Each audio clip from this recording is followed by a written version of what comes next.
আজকে আমরা দেখব দ্বিতীয় পর্যায়ক্রমিক মূল্যায়ন 2026-এর জন্য স্বাস্থ্য শারীর শিক্ষা বিভাগের প্রশ্ন, যেখানে চতুর্থ শ্রেণী এবং পূর্ণমান রয়েছে 20, সময় রয়েছে 40 মিনিট। বিদ্যালয়ের নাম, জেলার নাম, ছাত্রছাত্রীর নাম, রোল নাম্বার এগুলা কিন্তু নিজেরাই লিখবে। আমরা চলে যাব আমাদের গুরুত্বপূর্ণ প্রশ্নে। একে থেকে যেখানে প্রশ্ন, ব্যাঙেদের 7 ভাই ছড়াটিতে সবাই বসেছে খেতে, কিভাবে বসেছে? আমাদের দেখো উত্তর যেখানে হবে কারো পাতা নেই, অর্থাৎ কারোরই পাতা নেই, এইরকম তারা কিন্তু বসেছে। তো এর দাগ, কি কি খাদ্য থেকে আমরা ক্যালসিয়াম জাতীয় পুষ্টি পাই? ছোট মাছ, দুধ, ডিম, অবশ্যই তোমাদের বইতে দেখবে কেমন রয়েছে, যেগুলি থেকে আমরা কিন্তু ক্যালসিয়াম জাতীয় পুষ্টি পেয়ে থাকি। পরের প্রশ্ন 3 দাগ, মেধাধিক্যের কারণে কি কি খাবার খেতে নেই?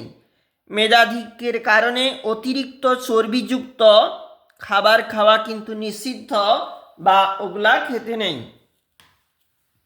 4 দাগ, মিড ডে মিল রান্না করার আগে এবং পরিবেশনের সময় কি কি করণীয়?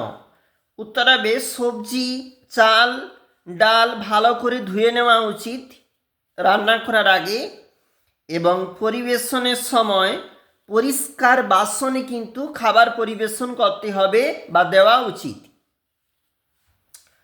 5 দাগ, আয়োডিনের অভাবে শিশুদের 2-1টি ক্ষতির কথা লেখো। আয়োডিনের অভাবে শিশুদের গলগণ্ড রোগ হয়। আয়োডিনের অভাবে শিশুদের শারীরিক ও মানসিক বৃদ্ধি ব্যাহত হয়। চলে যাব আমরা পরবর্তী যে পেজ রয়েছে, পরের পেজে যেখানে রয়েছে নিচের ছবিটিতে রং করো। 4 নাম্বার বলেছি। আমাদের নিচে একটা ছবি রয়েছে, অর্থাৎ ঘুড়ির যে ছবি, এই ছবিটাকে কিন্তু তোমাকে রং দিয়ে ভালো করে ভরাট করে তুলতে হবে, আর এর জন্য থাকছে কিন্তু 4 নাম্বার। আমরা দেখলাম গুরুত্বপূর্ণ আরও একটা প্রশ্ন, চতুর্থ শ্রেণী স্বাস্থ্য শারীর শিক্ষা বিভাগের প্রশ্ন।